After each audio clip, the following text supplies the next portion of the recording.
States, we have about 200,000 minors under the age of 18 that are getting injured at work. 77,000 are serious injuries that require treatment in the emergency room.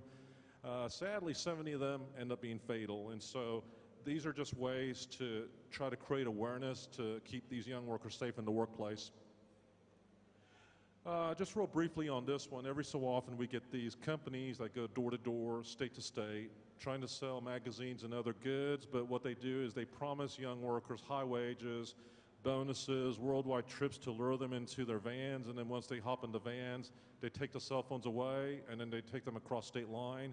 This has been linked to a lot of problems like kidnappings, assaults, and labor trafficking. And then just real briefly on the work permit process is that what the work permit is it strikes a balance between their education and the world of work, where we want them to be in school, their attendance, but at the same time it restricts certain things so that they can work and study at the same time. So one thing that was kind of a game changer in Oklahoma, it was this tragedy that happened in a small town called Kremlin, where we had two teenage boys that almost lost their lives, and sadly they lost legs, which kind of was, it had an impact on the state. And so that enabled us to look into ways that we can prevent, these type of serious injuries that are taking place.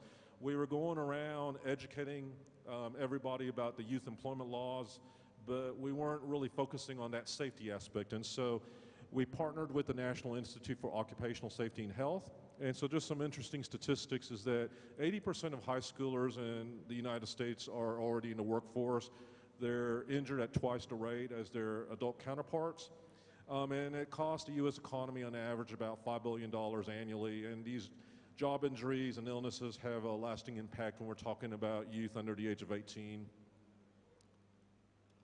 So what ended up happening is the educators and the lawmakers came together and passed what's Senate Bill 262, which is the mainstreaming occupational safety and health into education, which was signed into law on April the 1st of 2015, which just pretty much now requires the State Department of Education and the State Department of Labor to collaborate and provide workplace safety training from grades 7 through 12 so that every student will have access to safety training, and it's now part of the law where it'll be curriculum policy.